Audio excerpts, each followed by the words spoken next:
Evening friend, welcome to my channel crack defence exam. हमने important series start की थी important organisation की, जो कि हर डिफेंस एग्ज़ाम के लिए इंपॉर्टेंट है, like SSC constables, Indian army, GD. जो भी डिफेंस के एग्ज़ाम होते हैं इसके लिए इंपॉर्टेंट है, चाहे वो ग्रेजुएशन के बेस पे हो या फिर 10th-12th के बेस में। आज हम पढ़ेंगे इंटरनेशनल ऑर्गेनाइजेशन। इससे पहले भी एक पार्ट बना चुके हैं, मेक श्योर कि इस पार्ट को देखने से पहले वाला पार्ट भी देख लेना। लॉस एंजल्स में किस किस का हेडक्वार्टर है? International cooperation for assign names and number, जिसको हम शॉर्ट में ICANN भी बोलते हैं, इसका हेडक्वार्टर है लॉस एंजल्स, अमेरिका में। और इसका ये 1998 में इस्टेब्लिश होती है। उसके बाद पढ़ेंगे हम लंदन में किस किस का हेडक्वार्टर है। एमनेस्टी इंटरनेशनल, जो 1961 में इस्टेब्लिश होती है और इसका हेडक्वार्टर है लंदन में। इंटरनेशनल मैरीटाइम ऑर्गेनाइजेशन, जिसको हम शॉर्ट में IMO भी बोलते हैं, और इसकी इस्टेब्लिश होती है 1959 में और इसका हेडक्वार्टर है लंदन में। Commonwealth of nation, most important, इसका हेडक्वार्टर है लंदन में और इस्टेब्लिश होती है 1926 में। इसके बाद हम पढ़ेंगे ह्यूग के बारे में पढ़ेंगे, जो कहाँ पड़ता है? नेदरलैंड में। इसमें कौन कौन से इंपॉर्टेंट हेडक्वार्टर है? International court of justice, international court of justice 1945 में जो इस्टेब्लिश होता है और इसका हेडक्वार्टर है नेदरलैंड में। Organisation for provision of chemical weapons, ये इस्टेब्लिश होता है 1997 में और इसका हेडक्वार्टर है नेदरलैंड में। बर्न में किस किस के इंपॉर्टेंट हेडक्वार्टर है? यूनिवर्सल पोस्टल यूनियन 1874 में जो इस्टेब्लिश होता है और इसके हेडक्वार्टर है बर्न में यही मोस्ट इंपॉर्टेंट है जो एग्जाम में आ सकता है। रोम में किस किस का इंपॉर्टेंट हेडक्वार्टर है? फूड एंड एग्रीकल्चर ऑर्गेनाइजेशन, ये इस्टेब्लिश होता है 1945 में और इसका हेडक्वार्टर है रोम में। अभी हम पढ़ेंगे नॉर्थ अटलांटिक, ब्रसल्स में किस किस का हेडक्वार्टर है? ब्रसल्स में है नॉर्थ अटलांटिक ट्रीटी ऑर्गेनाइजेशन, ये इस्टेब्लिश होती है 1949 में और इसका हेडक्वार्टर है ब्रसल्स, जिसको हम शॉर्ट में नेटो भी बोलते हैं। जो इम्पोर्टेंट है ये वाला, नेटो का हेडक्वार्टर कहाँ पे है और कब इस्टेब्लिश हुई थी? ट्रांसपेरेंसी इंटरनेशनल, जो इस्टेब्लिश होती है 1993 में और इसका हेडक्वार्टर है ब्रसल्स में। आबू धाबी में किस किस के इंपॉर्टेंट हेडक्वार्टर है? इंटरनेशनल रिन्यूएबल एनर्जी रिसोर्सेज, जो 2009 में इस्टेब्लिश होती है और इसका हेडक्वार्टर है आबू धाबी में।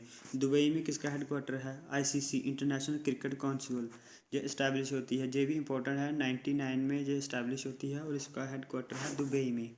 काठमांडू में है south Asian association for regional cooperation, shark, जिसे शॉर्ट में हम शार्क भी बोलते हैं। ये भी एग्जाम में आता है कि शार्क के हेडक्वार्टर कहाँ है और ये कब इस्टेब्लिश हुई थी। काठमांडू में इस्टेब्लिश होती है, काठमांडू में हेडक्वार्टर है शार्क का, और काठमांडू में हेडक्वार्टर है शार्क का।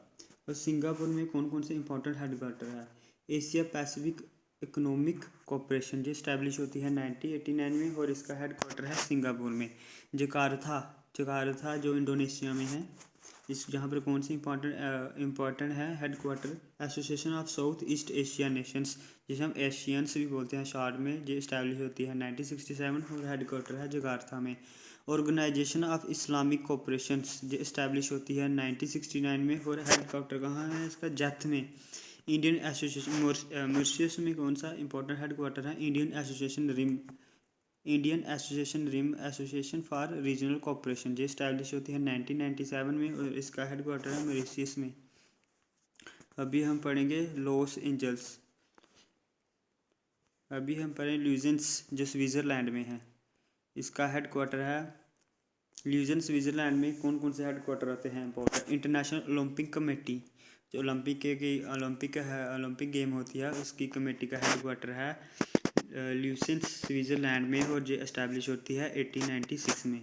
World wide fund for nature के लिए जो वर्ल्ड वाइड फंड है, जो इस्टेब्लिश होती है 1969 में और हेडक्वार्टर है ल्यूसेंस के स्विट्ज़रलैंड में।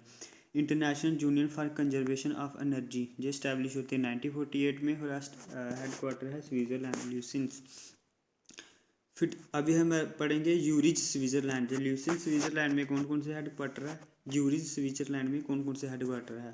Federation international D football association, जिसको हम शॉर्ट में फीफा भी बोलते हैं, जो इस्टेब्लिश होता है 1924 में और इसके हेडक्वार्टर है यूरिज स्विट्ज़रलैंड। मोनाको में किस किस के हेडक्वार्टर है? International association of athlete federations, ये इस्टेब्लिश होती है 1912 में और इसके हेडक्वार्टर है मोनाको में। World chest federations, world chess federation जो भी चेस की टूर्नामेंट होती है वो एथेंस में है और इसके हेड क्वार्टर है 1920 जो इस्टेब्लिश हुई थी 1924 में।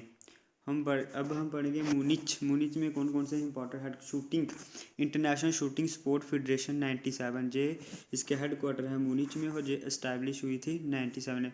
मेन पॉइंट याद रखने होते हैं जैसे शूटिंग के हेड क्वार्टर शूटिंग गेम है उसका हेड क्वार्टर कहाँ है, कब इस्टेब्लिश हुई थी, फीफा के कहाँ है, कीवर्ड याद कर लेने होते हैं जो पूरा याद करने की फ्रेंड्स ज़रूरत नहीं है, ये आप पे डिपेंड है कि आपने किस तरह से याद करना है। अभी हम पढ़ेंगे ढाका में किसके हेड क्वार्टर है, बिमेस्टिक के हेड क्वार्टर कहाँ पे है, ढाका के बांग्लादेश में। बिमेस्टिक की कई बार फुल फॉर्म आ जाती है, इसकी फुल फॉर्म क्या है, bay of Bengal initiative for multi sector technical and economic cooperations, यह है बिमेस्टिक की full form. Thank you friend, हमने सभी जितने भी इंपॉर्टेंट हेड क्वार्टर थे सभी कवर कर लिए हैं और दोनों वीडियो को देख लेना और इसके नोट्स बना लेना। तो जो दोनों पार्ट्स फॉलो कर लेंगे 70 to 80% चांस है जो भी डिफेंस का एग्ज़ाम होगा like CDS, FCAT, SSC constables, Indian army, GD clerk, ये आएंगे ही मोस्ट इम्पॉर्टेंट है।